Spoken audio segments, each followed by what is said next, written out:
গণধর্ষণের অভিযোগে গ্রেপ্তারের 7 মাস পরই জামিন। বিএইচইউ আইআইটির দুই অভিযুক্ত ছাত্রের জামিন। এলাহাবাদ হাইকোর্টে শর্ত সাপেক্ষে জামিন দুই ছাত্রের। শুধু তাই নয়, জেল থেকে তাদের মালা পরিয়ে স্বাগত জানানো হয়। কিন্তু নারী নির্যাতন মামলায় দেশে কড়া আইন আছে। শনিবারই এমনটা বলেন প্রধানমন্ত্রী নরেন্দ্র মোদী। আমরা দেখেছি শনিবারই এই মন্তব্য করেছেন প্রধানমন্ত্রী নরেন্দ্র মোদী এবং তারপরেই এই ছবি।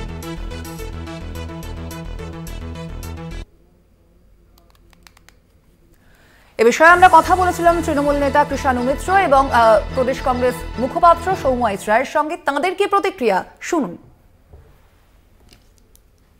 এই আমার মনে আছে যে যখন মধ্যপ্রদেশে নির্বাচন চলছিল, সেইখানে এই ছেলেগুলো বিজেপির হয়ে তারা প্রচারে গেছিল এবং তাদেরকে ধরার জন্য যে নামটা তখন এসেছিল, দীর্ঘ দিনের একটা টালবাহানা চলেছিল। তারপরে ছাত্রদের আন্দোলন এবং বেনারস হিন্দু ইউনিভার্সিটির ছাত্রদের তাদের চাপে নতি স্বীকার করে উত্তরপ্রদেশ রাজ্য সরকার।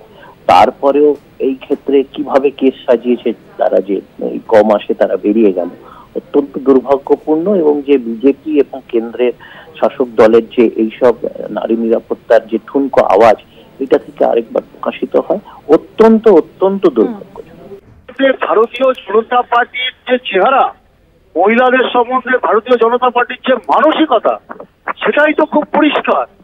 ফলে পশ্চিমবঙ্গ আর দিল্লি আর পশ্চিমবঙ্গ কলকাতা, এই দুটোকে ফারাক করার কোনো জায়গা নেই।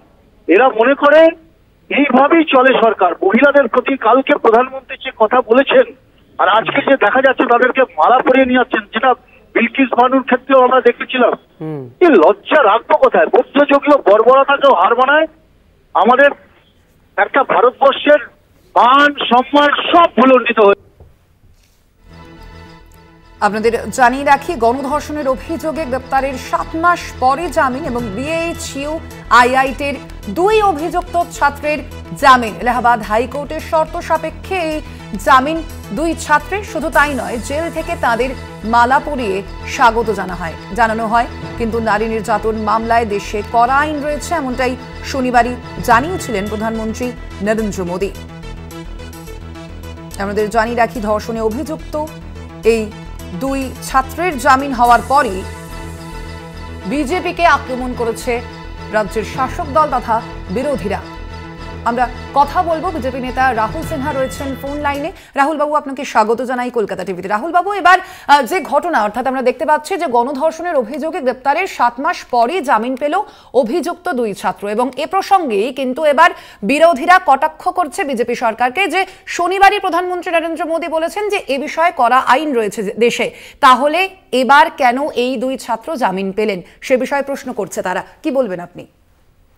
এক নম্বর বিষয় হচ্ছে, মমতা ব্যানার্জি যতই চেষ্টা করুক বিষয়টাকে উত্তরপ্রদেশ, বিহার, মণিপুরে নেওয়ার, আমরা ওটা হতে দেব না।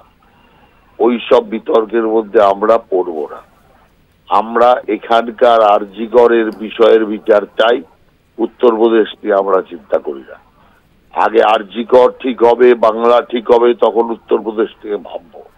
কিন্তু একটা জিনিস যারা বুঝেও না বুঝার ভান করছে তাদের জন্য শুধু বলি, জামিনটা নির্ভর করে যে তাদের বিরুদ্ধে যে অভিযোগ আছে তার ওপর যে প্রমাণ আছে, সেই প্রমাণগুলো কতটা সক্রিয়, কতগুলো প্রমাণ একদম সাচ্চা, এই সমস্ত বিষয় বিচারপতি বিচার করেই জামিন দেয়। অতএব যদি তথ্য প্রমাণ যদি জোরদার না থাকে তখন বিচারপতি তাকে জামিন দেয়। অতএব সেই অপদার্থদের এটা বোঝা দরকার যে জামিনটা পাওয়া মানেই এক তো দোষ থেকে খালাস নয়, আর জামিন পাওয়া মানেই কারো বিরুদ্ধে অভিযোগ করলো, গ্রেপ্তার হলো, আর সে অপরাধী হবেই এমনও নয়। সেই কারণের জন্য আজকে জামিন পেয়েছে, কালকে দেখা যাবে পুরো মুক্ত হয়ে গেছে, যে তাদের ওই দোষ নেই।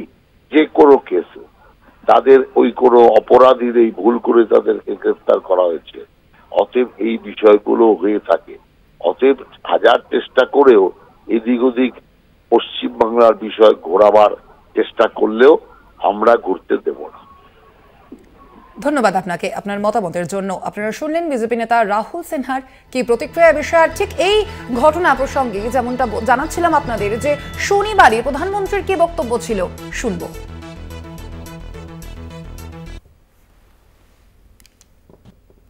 आज महिलाओं के खिलाफ अत्याचार, बच्चों की सुरक्षा समाज की एक गंभीर चिंता है। देश में महिलाओं की सुरक्षा के लिए कई कठोर कानून बने हैं। 2019 में सरकार ने फास्ट ट्रैक स्पेशल कोर्ट की स्थापना की योजना बनाई थी। इसके तहत अहम गवाहों के लिए डिपोजिशन सेंटर्स का प्रावधान है। इसमें भी डिस्ट्रिक्ट मॉनिटरिंग कमेटीज की भूमिका महत्वपूर्ण हो सकती है। इस कमेटी में डिस्ट्रिक्ट जज, डीएम और एसपी भी शामिल होते हैं।